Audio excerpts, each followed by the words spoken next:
చేశారు కాబట్టి ఇవాళ త్రిపుర పూర్ణిమ అని భావిస్తారు. అదే విష్ణుమూర్తికి సంబంధించినటువంటి వైష్ణవ సంప్రదాయంలో కనుక చూస్తే బృందావనంలో ఇవాళ ప్రత్యేకమైనటువంటి పండుగ జరుపుకుంటారు. ఏమిటి అంటే ఇవాళ మహారాస జరుగుతుంది, రాస పూర్ణిమ అని అంటే పరమేశ్వరుడైనటువంటి కృష్ణుడు రాధాదేవితోటి గోపికలతోటి రాసక్రీడలు చేసినటువంటి ఒక అద్భుతమైన మాసంలో స్వామికి సంబంధించినటువంటి 3 రూపాయలు ప్రధానంగా చెప్పుకుంటాం.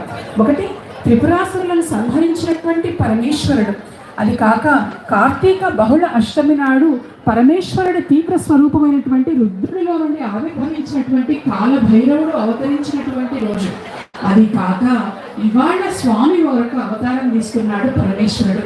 మామూలుగా పరమేశ్వరుడు మనం అర్ధనారీశ్వర రూపంలో చూస్తాం, సగం శివుడు సగం అమ్మవారు, శివశక్తి స్వరూపంగా చూస్తారు. అలా కాకుండా స్వామి పరిపూర్ణమైనటువంటి స్త్రీ రూపాన్ని ధరించినటువంటి రోజు ఈ కార్తీక పూర్ణిమ.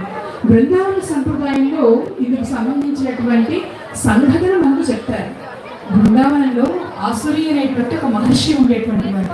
ఆయన ప్రతిరోజు కూడా కృష్ణుడి గురించి జపం చేసి ధ్యానంలో కృష్ణుడిని దర్శిస్తూ ఉండేటువంటి వాడు. ఒకరోజు కార్తీక పూర్ణిమ నాడు ఆయన కృష్ణుడు దర్శనం కోసం